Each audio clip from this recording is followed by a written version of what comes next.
Okay, let's get right into this. G major, it's the granddaddy of scales.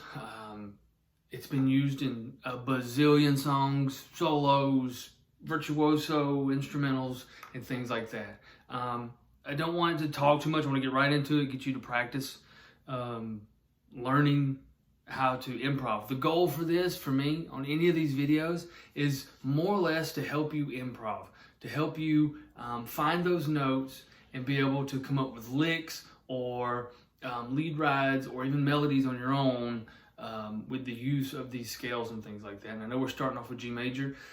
I am not a classically trained guitarist. I don't know how to read music, but I do know my notes. And everything you learn, if you learn anything from me, everything you learn will be based off a split between what my teachers and mentors taught me through the theory and things like that. And then the rest of it is straight up trial and error, practice, learning the notes all over the neck, and using my influences, listening to guitarists, a little bit of ripping off here and there, and making it your own. That's what I mean. There's only 12 notes in music. You're gonna sound like somebody at some point, so be as unique as you can. The other thing is, you are gonna hear a lot of stuff on what I need you to do that you're not gonna want to hear, and I had to learn that. I had to learn that I wasn't going to go click a video and this magical unicorn was going to come out and I was going to be able to play that. So let's go ahead and get started. First of all, if you want to know the G major scale, if you want to be able to learn the notes in the scale everywhere on the neck, you have to do this. This is point number one, what you don't want to hear and what you don't want to do, but you have to. That is, you've got to learn the notes all over this neck. I'm playing a Fender Maxi Strat. I have 21 frets.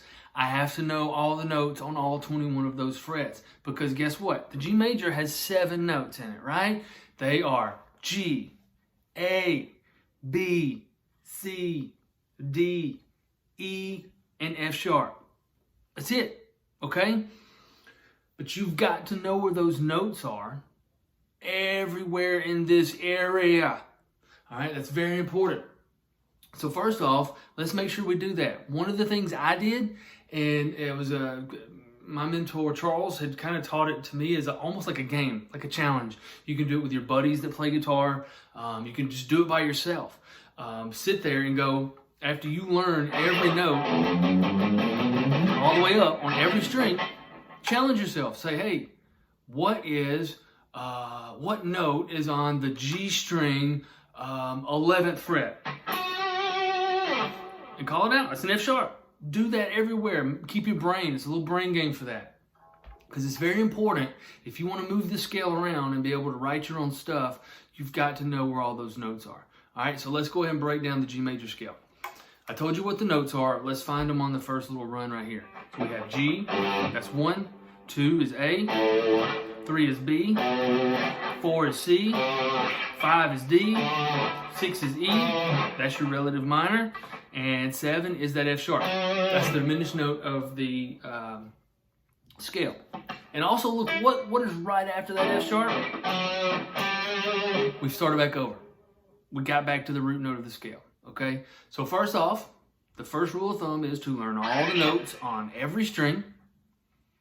Second is to learn the notes of the scale you're learning. This case is G major, so we know it's G, A, B, C, D, E, and F sharp, right? Now, find all your G's. That's my next, this is what I did, and it helped out a lot.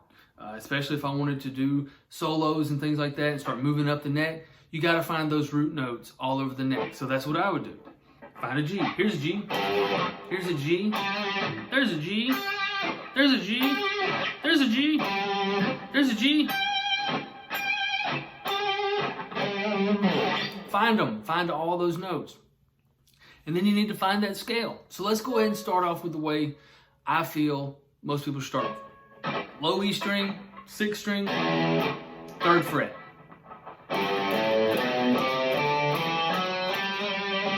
We know I just did it from root to root on the E, A, and D strings. Okay? The important thing to know is, and this is the other part of, this is number 2 rule that you don't want to hear, but you got to do.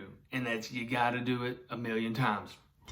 And you got to find it everywhere on the neck. Okay? So we're going to do our G, A, B, C, D, E, F sharp. We know they're there. Well, here's my G again. Now I found it in 2 places. Let's go find it somewhere else. 3 places. Heck, let's go somewhere else. Soon as you memorize where all those G's are, where all those A's are, where all those B's, C's, D's, E's, and F sharps are, you can start to move that scale around everywhere you want to.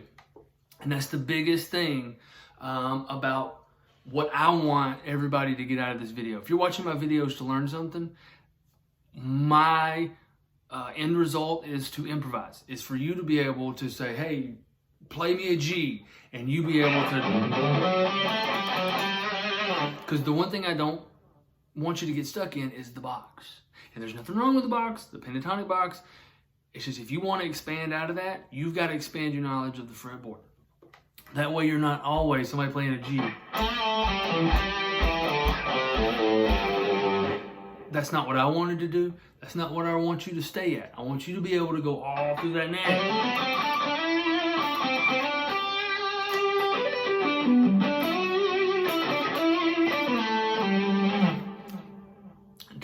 To really focus on that major. Now we're focusing major, and that's it.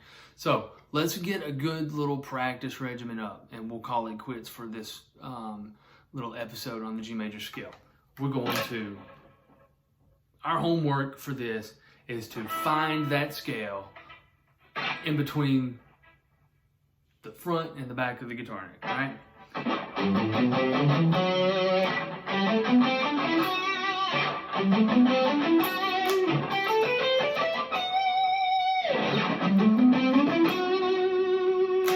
Find all those, okay? That's a good warm-up for you to do.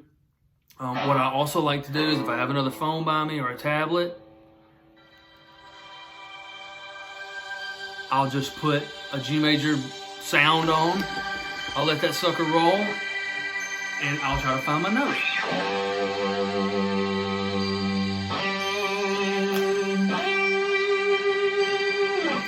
Okay? So, and lastly, just to expand on that a little bit, practice finding those other notes. You know how I said find all your A's, find all your B's, C, D, E's, and F sharps. Once you start to find those everywhere on the neck and how they correlate back to the G major scale, you're going to get that aha, snap, click moment in your head. Take this little run for example. Let me put the little cool little mumbo jumbo here.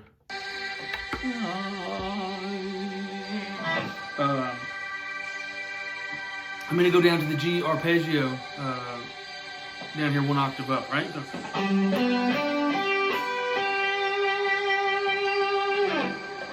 this G major arpeggio has all those notes of that scale, remember?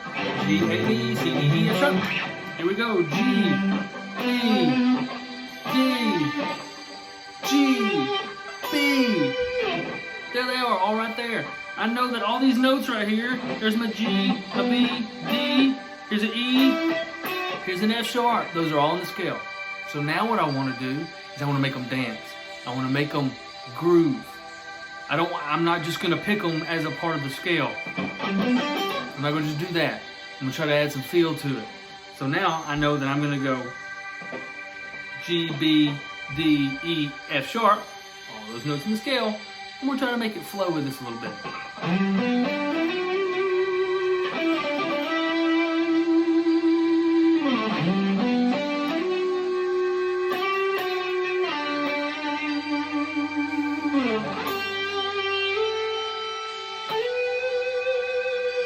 All those notes were in the scale. I just did G, A, B. But now listen to it with some music.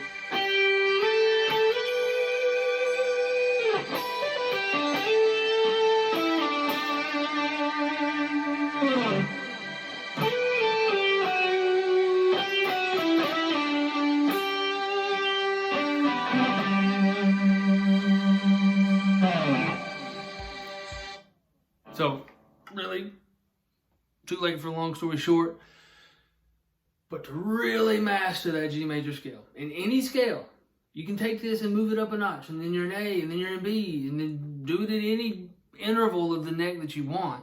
But if we're going to focus on G, and that's your homework, and that's what you want to learn right now is G major, you got to first know all your notes, memorize them, challenge yourself. Hey, Craig, what is the 14th fret on the B string?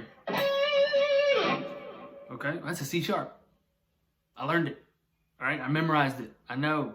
What is the 4th fret D string? It's F sharp. I learned it. I memorized it. I kept it. So now when I want to write something that's in those scales or in that note scale, I know where to go because I know where the notes are.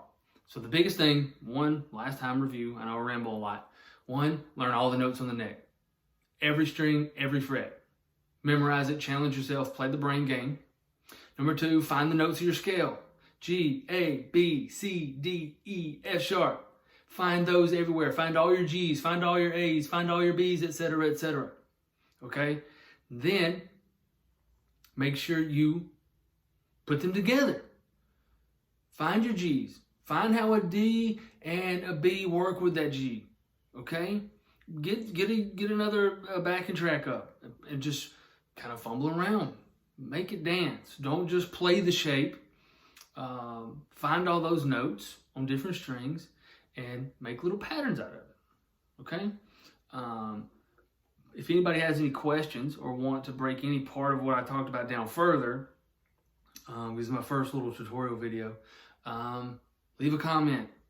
Ask me. Most of you who watch this know my number and know me anyway. So just ask for those details. I'll break down whatever you need to make sure you understand what I'm talking about and make sure that I convey what I want you to learn as clearly as possible. Okay?